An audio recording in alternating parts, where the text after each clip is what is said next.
Hello, good morning student. आज मैं आपको स्टैंडर्ड 12 का चैप्टर 3 बुद्धि के विषय में समझाने जा रही, जिसमें अपने सेक्शन ई का क्वेश्चन नंबर 1 लेंगे। प्रतिभा संपन्न के लक्षणों को समझाइए। प्रतिभा संपन्न के लक्षणों को समझने से पहले हम लोग प्रतिभा संपन्नता के विषय में समझेंगे। प्रतिभा संपन्नता अर्थात क्या? प्रतिभा संपन्नता अर्थात अंग्रेजी में उसको क्या बोलते हैं? गिफ्टेड बोलते हैं, जीनियस बोलते हैं, टैलेंट है जो बच्चों को अनुवांशिक रूप से मिले होते हैं। अनुवांशिक रूप से यानी जो बच्चे बचपन से ही बुद्धिशाली होते हैं उन्हें हम बोलते हैं प्रतिभा संपन्नता। ठीक है। अनुवांशिक रीत से उच्च बुद्धि के विशिष्ट मानसिक शक्ति का रखने वाले होते हैं। यानी जो प्रतिभा संपन्नता बालक होते हैं वो अनुवांशिक रीत से उच्च बुद्धि रखते हैं, यानी उनकी याददाश्त शक्ति मानसिक रीत से उनमें स्पेशल शक्ति होती है कि उनकी याददाश्त शक्ति ज़्यादा होती है। उनको हम लोग बोलते हैं प्रतिभाशाली। ठीक है। प्रतिभा संपन्न बालक के मुख्य आधार क्षेत्रों को या प्रतियुक्त आधारों को व्यवहारों में भिन्नता देखने को मिलती है। यानी जो प्रतिभा संपन्न बालक होते हैं वो कैसे होते हैं? उनके व्यवहारों में, ठीक है, और आधारों में, क्षेत्रों में भिन्नता देखने को मिलती है।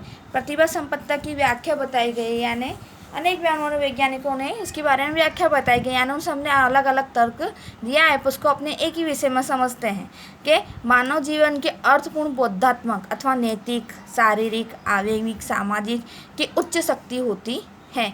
यानी जो भी बालक जिस विषय में रुचि रखता है उस विषय में उसमें उच्च शक्ति देखने को मिलती है, याददाश्त शक्ति ज़्यादा देखने को मिलती है। जैसे नैतिकता में, शारीरिकता में, आवेगिक में, सामाजिक में, तो क्या उस संदर्भ में ज़्यादा उच्च शक्ति देखने को मिलती है। अब प्रतिभा संपन्नता के बारे में अपने क्या समझेंगे कि 1925 में टर्मन नाम के वैज्ञानिक ने, ठीक है, यानी लोगों पे अध्ययन किया था। किसका? प्रतिभा संपन्नता का अध्ययन प्रारंभ किया था, जिसमें उसने क्या किया? लोगों पे क्या अध्ययन किया? तो उच्च बोधात्मक शक्तियों का मापन किया। यानी जो बालक प्रतिभा संपन्नता हैं उनमें उच्च बोधात्मक शक्तियों का मापन किया। और उच्च बोधात्मक बालक जो होते हैं तो उनका बुद्धि आंक कितना देखने को मिलता है? 130 से अधिक देखने को मिलता है। यानी 130 से अधिक उनका बुद्धि आंक होता है। प्रतिभा संपन्नता के लक्षण, इसके बाद अपने जो क्वेश्चन हैं प्रतिभा संपन्नता के लक्षण, उसके विषय में समझेंगे।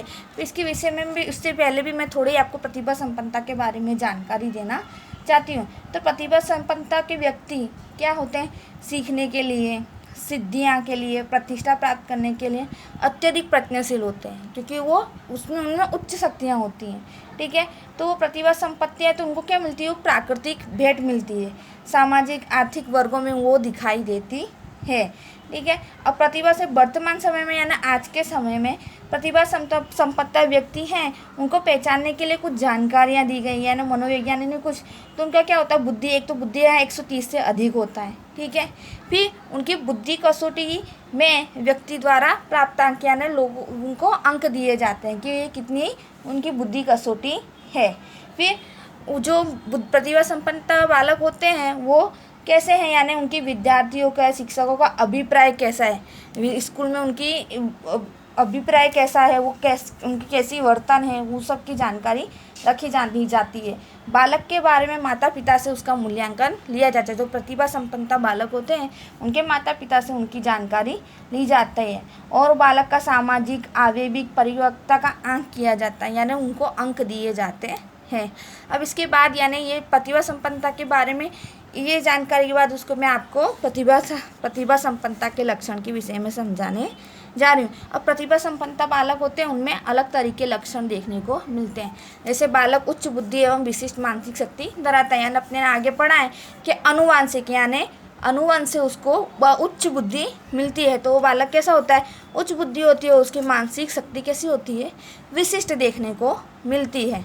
उच्च गौरव और ऊंची स्व क्षमता धराता है, यानी उसका गौरव कैसा होता है? ऊंचा देखने को मिलता है। उसकी स्व क्षमता कैसी होती है? ऊंची होती है। समाज में वो अच्छा गौरव चाहे वो सोच क्षमता ऊंची होती है, सृजनात्मक मौलिक होते हैं, अच्छी अंतर्दृष्टि होती है।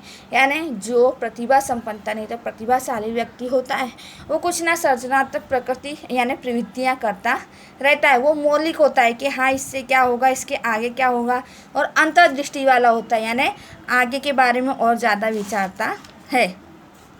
समस्या के समाधान के लिए अपने कौशल का उपयोग करता है। जो व्यक्ति प्रतिभा संपन्नता होता है तो उसके सामने कोई भी समस्या आती है तो उसके समाधान के लिए खुद उपयोग करता है। परिपक्वता का स्तर सामान्य से ऊंचा और आयु प्रमाण में अधिक वयस्कता देखने को मिलती है।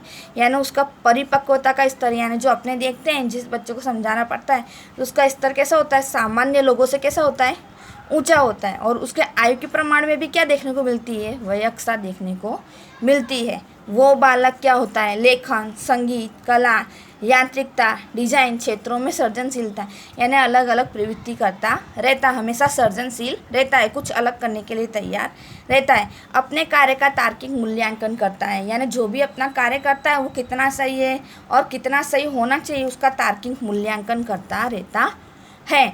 बाह्य नहीं लेकिन आंतरिक प्रेरणा प्रेरित होता है यानी वो बाहर ज़्यादा इंटरेस्ट नहीं लेता लेकिन आंतरिक प्रेरणा यानी इसको करने से क्या होगा, इसके आगे और क्या करना चाहिए, उससे प्रेरित रहता है। उच्च बौद्धिक शक्तियों के लिए ऊंचा सम्मान है, ठीक है। यानी जो उच्च बौद्धिक शक्तियाँ होती है उसमें वो ऊंचा सम्मान रखता है। ऐसा बालक कैसा होता है, अंतःप्रिय होता है और एकांत प्रिय होता है। अंतर्मुखी यानी वो अपनी बात जल्दी ज़्यादा से किसी से कहता नहीं हो। एकांत प्रिय यानी अकेला रहना पसंद करता है। प्रतिभा संपन्नता बालकों में ये लक्षण देखने को मिलते हैं। इसके बाद अपने नेक्स्ट क्वेश्चन लेंगे, गार्डनर के बहुविधि बुद्धि के सिद्धांत को समझाइए। गार्डनर के बहुविध बुद्धि के सिद्धांत को समझाइए। अब गार्डनर के बहुविध विद्यार्थी को समझने के लिए आपने क्या करेंगे, इसे बहुबुद्धि का सिद्धांत है, ठीक है, वो किसने दिया था, हॉवर्ड गार्डनर ने दिया था। कब दिया था, 1983 में दिया था। यानी उन्होंने अपने विचार प्रस्तुत किए थे किसके बारे में, बहुविध बुद्धि सिद्धांत के बारे में अपने विचार प्रस्तुत किए थे। तो गार्डनर के अनुसार बुद्धि की 8 लक्षण दर्शाए गए, ठीक है। तो ये बहुबुद्धि सिद्धांत है तो इसके बारे में और जानकारी देती है। जैसे हावर्ड गार्डनर है तो उन्होंने क्या बोला कि लोगों की बुद्धि होती है वो अलग अलग तरह की होती है, उनकी सोचने की क्रियाएं अलग अलग तरह की देखने को मिलती हैं।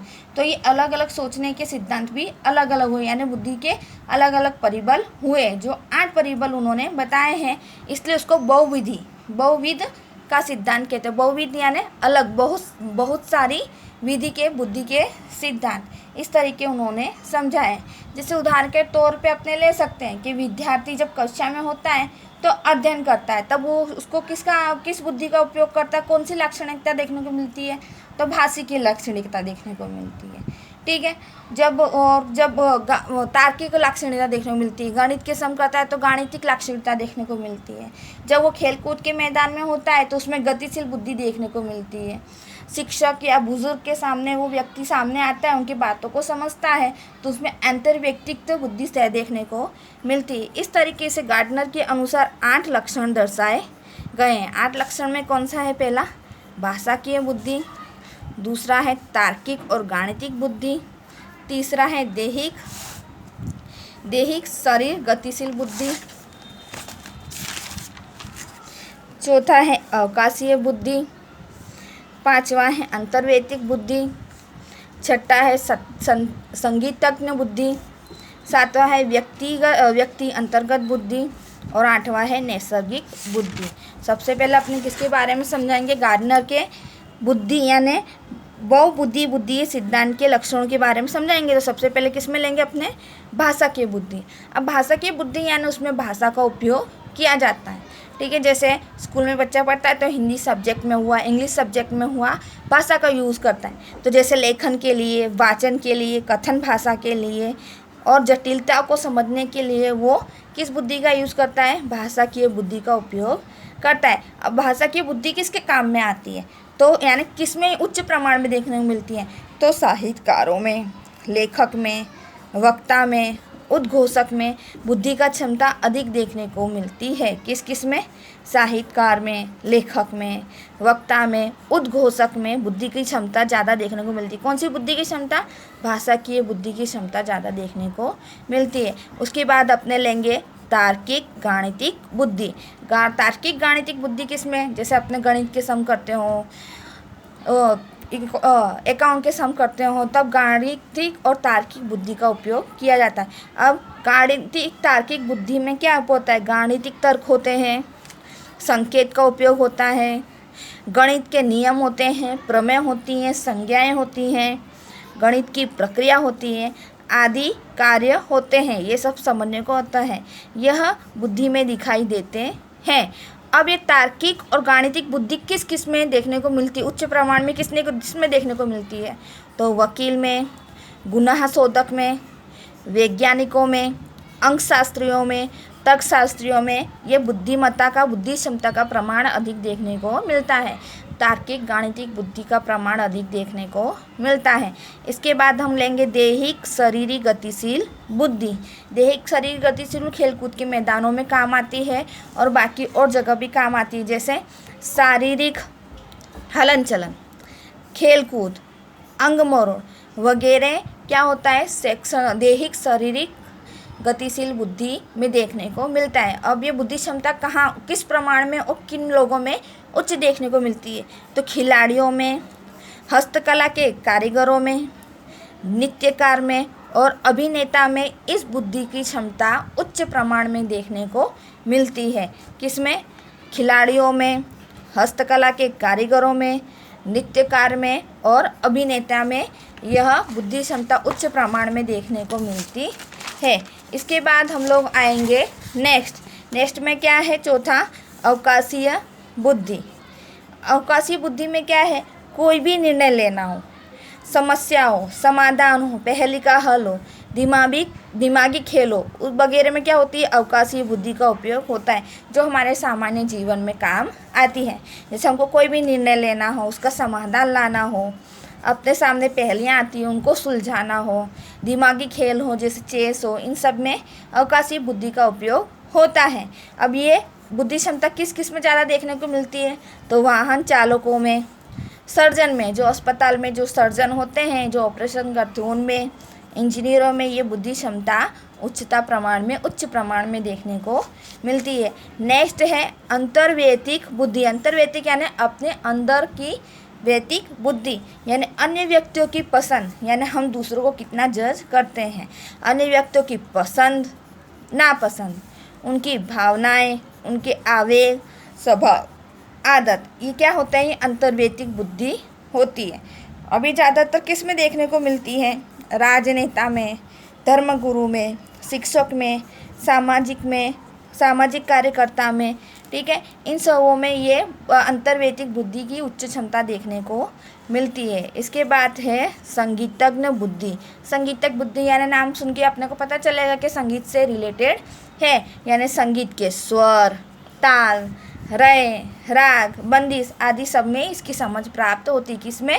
संगीत बुद्धि में। अब ये किस में देखने को मिलेगी? तो जो गीतकार होंगे, गायन वादक होंगे, उनमें ये बुद्धि देखने को, यानी उसमें उच्च क्षमता देखने को मिलेगी। इसके बाद है सातवां, व्यक्ति के अंतर्गत बुद्धि। व्यक्ति अंतर्गत यानी व्यक्ति में, जैसे अपने ले लो, अंतर्गत यानी अपने अंतर्गत की बुद्धि। तो व्यक्ति अंतर्गत बुद्धि में क्या आएगा? अपनी स्वयं की भावना, आवेग, अभिव्यक्ति, मनोभाव, पूर्वग्रह, मान्यता, ये सब व्यक्तिगत अंतर्गत बुद्धि में आता है। अब ये सब किस में देखने को मिलती है? इसकी क्षमता किस में ज़्यादा देखने को मिलती है? तो अंतर्दृष्टि एवं स्व आविष्कार वाले व्यक्तियों में इसकी उच्च क्षमता देखने को मिलती है। अंतर्दृष्टि एवं स्व आविष्कार वाले व्यक्तियों में इसकी उच्च क्षमता देखने को मिलती है। इसके बाद अपने आएंगे नैसर्गिक बुद्धि। नैसर्गिक मीन्स क्या? पर्यावरण से रिलेटेड बुद्धि। तो पर्यावरण से रिलेटेड यानी प्राकृतिक तत्व होते हैं जिसमें जीव सृष्टि का समावेश होता है, वनस्पति सृष्टि का समावेश होता है, कुदरती आपत्ति का समावेश होता है। ये सब किस में आता है? नैसर्गिक बुद्धि में आता है। अब नैसर्गिक बुद्धि का उच्च क्षमता किस में देखने को मिलती है? तो जीव सृष्टि के वैज्ञानिक में, यानी जीव वैज्ञानिकों में, वनस्पति शास्त्रियों में, किसान में और वन प्रवासी में ये बुद्धि की उच्च क्षमता देखने को मिलती है। इस तरीके से आपको मैंने क्वेश्चन नंबर 1 प्रतिभा संपन्नता के लक्षणों के विषय में समझाया है और क्वेश्चन नंबर 2 गार्डनर के बहुविधि सिद्धांत के विषय में समझाया है, जिसमें गार्डनर के बहुविधि सिद्धांत के विषय में आपको समझाया है उसके लक्षण में क्या है, भाषाकीय बुद्धि है, तार्किक गाणितिक बुद्धि, दैहिक शारीरिक गतिशील बुद्धि, अवकाशीय बुद्धि, अंतर्वैयक्तिक बुद्धि, संगीतज्ञ बुद्धि, व्यक्ति अंतर्गत बुद्धि और नैसर्गिक बुद्धि के विषय में समझाया है। इसके बाद मैं आपको आगे के टॉपिक के बारे में समझाऊंगी। अस्तु।